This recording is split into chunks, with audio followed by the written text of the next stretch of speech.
नमस्कार देशवासियों, आज मैं वाराणसी कचहरी के परिसर के बाहर हूं और एक अधिवक्ता के चैम्बर पर हूं जो और बनारस में आज पर्चे भरे जा रहे हैं।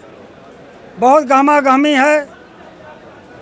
देश ही नहीं पूरे दुनिया का नज़र बनारस के लोकसभा पर है। यहाँ के लोकसभा के जो प्रतिनिधि हैं वो देश के प्रधानमंत्री हैं, इसलिए दुनिया की इस पर नज़र है। और हमारे पास बैठे कुछ समाज सेवी लोग भी हैं, वरिष्ठ अधिवक्ता लोग भी हैं और कुछ पार्टियों के भी लोग हैं। तो मैं ये उनसे जानना चाहूँगा कि क्या मिजाज है बनारस का। बनारस लोकसभा को दुनिया देख रही है, देश देख रहा है। क्या यहाँ पर कोई परिवर्तन का मामला है या क्या माजला है? ज़मीनी स्तर पर आप लोग समाज में घूमते टहलते रहते हैं, आप हमें बताएं कि बनारस का मिजाज क्या है। जी, अपना परिचय देते हुए बताएं। मेरा नाम समीम मिल्की है। मैं व्यवस्था परिवर्तन मोर्चा का प्रवक्ता हूं। और आज बनारस में जो माहौल है, ये माहौल गुंडागर्दी का माहौल है। यहाँ पर जिला प्रशासन बहुत से लोगों को पर्चा नहीं दे रहा है।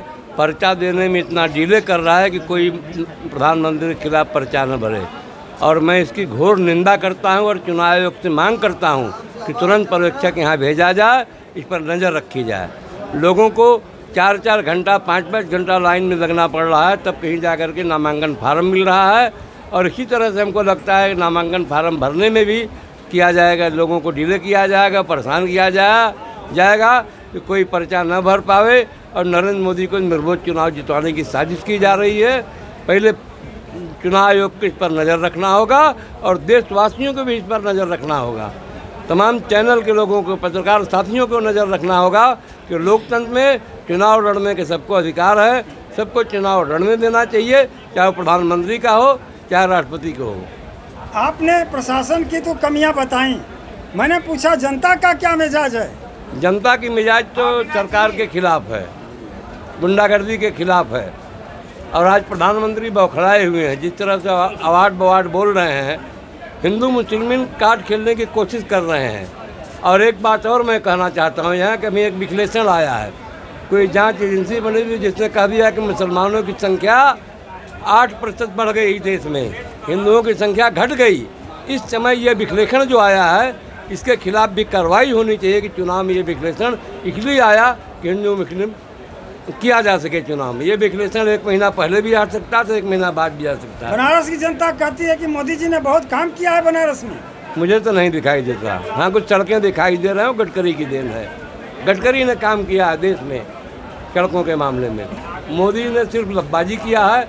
अब तो वो अडानी अंबानी अपने दोस्तों के खिलाफ भी बोल रहे हैं और आरोप लगा रहे हैं कि टेम्पो में नोट भर भर के राहुल के घर जा रहा है। और राहुल ने उनको चुनौती दिया है कि आप ईडी सीबीआई भेजिए, हमारे घर से नोट बरामद कर लीजिए। तो इस तरह से वो जरूर एक प्रधानमंत्री जिस तरह से बचकानी भाषण बोल रहे हैं, उससे लगता है कि कहीं न ये चुनाव हारने जा रहे हैं। हमारे बीच बैठे प्रख्यात समाज सेवी हैं, अपना परिचय देते हुए हमको बताएं कि जनता का क्या मिजाज है। मैं सचिन कुमार पटेल, भाजपा कार्यकर्ता हूँ, सक्रिय मेंबर हूँ। और मोदी जी का कोई जोड़ नहीं है, प्रशासन के मामले में भी कोई जोड़ नहीं है और पार्टी के अनुशासन के मामले में भी कोई जोड़ नहीं है। वो हिंदुस्तान का बेजोड़ लीडर है और 400 के पार इस पार आ रहा है। क्यों भाई, ये क्या कर, अपना परिचय देते हुए बताइए। मैं रमापति यादव, एडवोकेट, किसान न्याय मोर्चा का सदस्य। आपने जो हमारे बगल में बैठे महानुभाव हैं, इन्होंने जो कहा, ये अपना मन की बात कहे हैं, लेकिन समाज और देश ठीक उसके उल्टा है। प्रधानमंत्री के क्षेत्र में ही गाँव में जाइए, झुग्गी झोपड़ियों में जाइए, उनकी दशा देख लीजिए तो पता लगता है कि हमें लगता है कि पिछले 10 सालों में और उन झुग्गी झोपड़ियों की दशा खराब हुई है।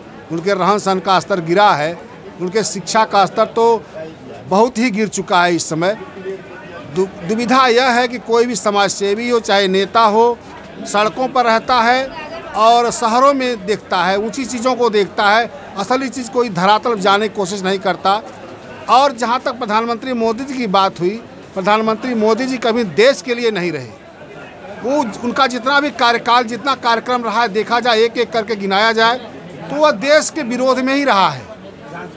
चाहे किसी कार्यक्रम, जैसे 5 किलो अनाज का ले लीजिए, देश पर भार पड़ रहा है, लेकिन 80% लोग जो ले रहे हैं खाद्यान्न, उसमें 70% लोग लेने योग्य खाद्यान्न नहीं है। वह भार कहीं न कहीं मध्यम वर्ग पर जा रहा है और वह मध्यम वर्ग लाचार बेबस है। हर चीज़ों पर GST लग गया। प्राथमिक गरीबों के जो बच्चे पढ़ते थे उन किताबों पर GST लग गई, जिससे उनकी पढ़ाई में बाधा हो रही है। अन्न पर, दही, दूध, जो जितनी खाद्य पदार्थ है, आटे पर GST लग गया, सब महंगाई हो गई। वह मध्यम वर्ग पर केवल भार आया।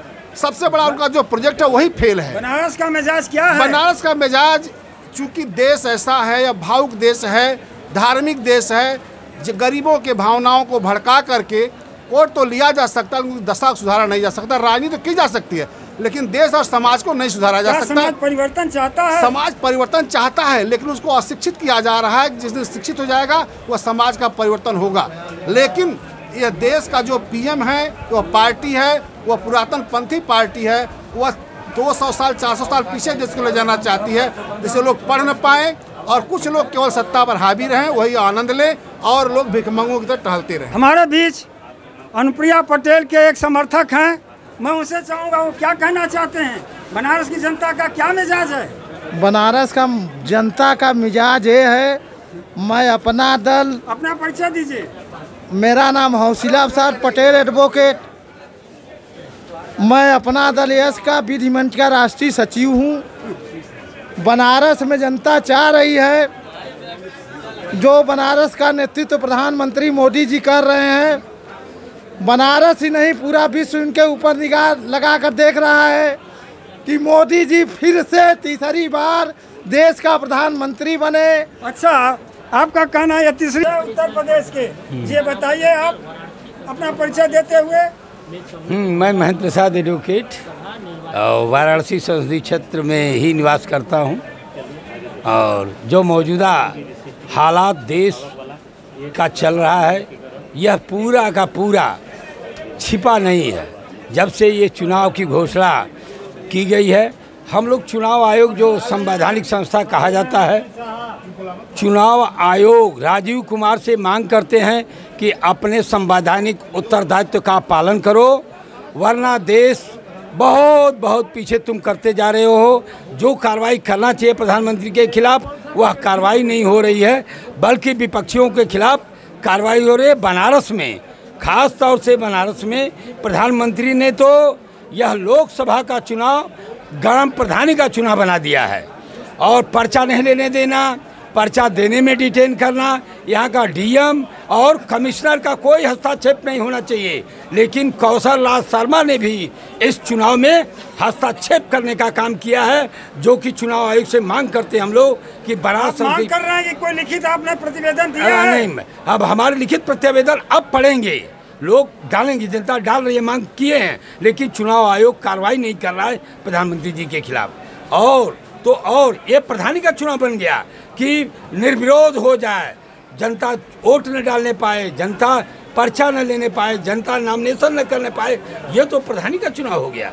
बहुत जनता का क्या मिजाज है? लोकतंत्र की हत्या हो रही है। बनारस की जनता क्या चाहती है? वाराणसी की जनता चुनाव मैदान में बैठी है परिवर्तन के लिए, और समय आने पर खेला दिखाएगी।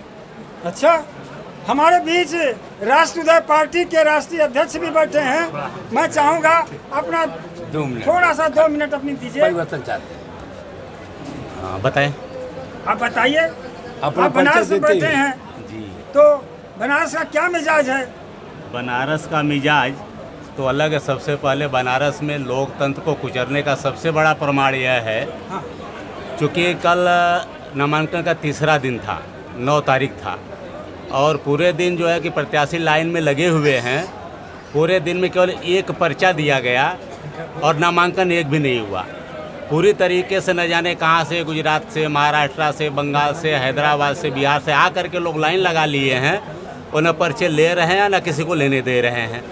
हमारे राष्ट्रोदय के हमारे प्रत्याशी सुरेश पाल जी पूरे अपने पेपर वगैरह डॉक्यूमेंट बना करके 3 दिन लगातार लाइन लगाए रहे, उनको पर्चा ही नहीं मिला।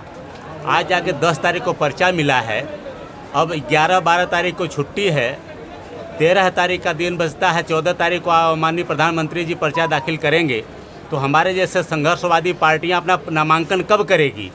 तो पूरी तरह से हमें प्रतीत हो रहा है कि भारतीय जनता पार्टी के खास करके वाराणसी लोकसभा से इनकी मंशा है, जैसे सूरत में इनका निर्विरोध कैंडिडेट घोषित कर दिया गया, जीताऊ घोषित हो गया, इसलिए कि किसी को वहाँ पे मौका ही नहीं मिला, छोटे दलों ने पर्चा नहीं भरा और जो विपक्षी पार्टी थी पर्चा वापस ले लिए।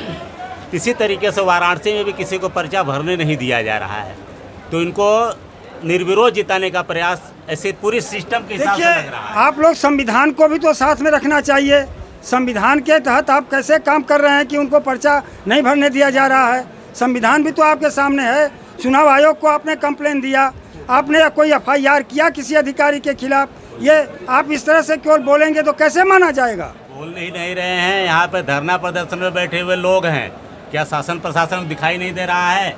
आज का अखबार अमर उजाला भी पढ़ लें, साफ साफ लिखा हुआ है, यहाँ के अधिकारी को भी संज्ञान में है, लेकिन पूरी तरीके से संविधान को कुचलने का कार्य किया जा रहा है। देशवासियों आप सुन लो, सारे लोग ये कह रहे हैं कि संविधान को कुचलने का काम किया जा रहा है, प्रत्याशियों को पर्चा भरने नहीं दिया जा रहा है, पर्चा दिया नहीं जा रहा है, 3-3 दिन से लोग लाइन में लगा कर खड़े हैं।